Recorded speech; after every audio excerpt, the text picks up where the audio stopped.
When did you first hear about that 70's show? How did that first wind up on your radar screen? I was in New Orleans. I was shooting a pilot that I wouldn't have been a regular on. Yeah. And they sent this to me and said they want to see you on Monday. Well, I had to shoot a scene Sunday night. Yes. On the Mississippi. And so I passed. I said, I'm not going to go back.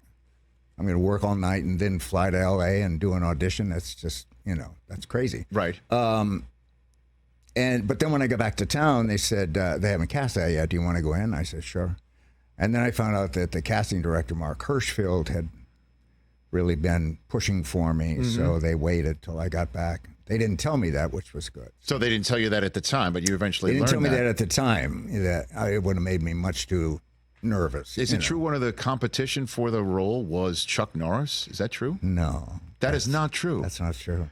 I wondered myself because I heard that rumor often enough, so I finally asked one of the creators of the show, and he was like, no. I have no idea where that came from. Is it one of the many Chuck Norris fake Chuck Norris stories that are out there on the internet and things Apparently, like that? yeah. Wow. Okay. And when did you realize that show was something special for you? About the third episode, I think. Why is that then? The first couple of episodes, for the pilot and then the first episode, you're so much concerned with what you're doing, Sure. As an actor and trying to get your character together and, work out your relationships, that I hadn't really had a chance to think about the show and in terms of any kind of future. Yes. But I remember that's also the episode when I first called him a dumbass. And it got a huge reaction. I just remember thinking, this is a funny line. Don't mess it up. Don't put any color on it. Just say the words. And I did, and it brought down the house. And then I thought, these people really like the show, the audiences that we were playing for. Yes. And so I just had a feeling it was going to go.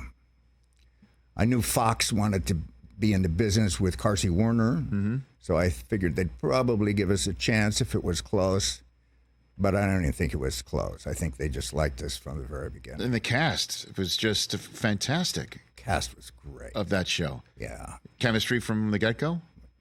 Pretty much? Oh, absolutely, I think, yeah. From like first table read, Yeah. you felt it? Everybody, I think, got along really well.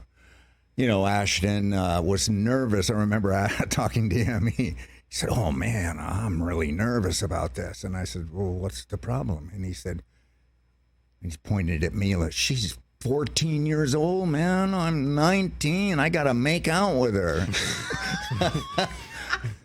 And now I said, it'll be all right, man. And now here they are. Yeah, now here you are doing that 90's show. Yeah. Part 2 on Netflix. Yeah, and I got to say, these kids are great. The kids that we're working with on this show. I'm so impressed with them. I was impressed with them last year, even more this year, because they picked up right where they left off, right. And they just work so hard at what they're doing, and yet have a great time. Right. But we don't have any screwing around, nothing like that. They're all there to work and have fun, and that's what you want. When you were done with that 70's show, did you have any idea that you'd have an opportunity to keep doing your character of Red? No. But when they started bringing shows back, I thought, well, I thought exactly what they did. I thought, right. Deborah Jo and I, grandparents, that would make sense. But I didn't hear anything, and I was stuck in a hotel in Canada for 14 days, during COVID. Yeah. And Greg Mettler called me and said, what would you think about this? And I said, yeah, it'd be great. And he said, okay, Tom Warner's going to call you. So that was the beginning of it, and, It's good to get a call from Tom Warner. Nice, right? That's not bad. That's a pretty good one. Catch the Rich Eisen Show every single day on the Roku channel, 12 to 3 Eastern, for free.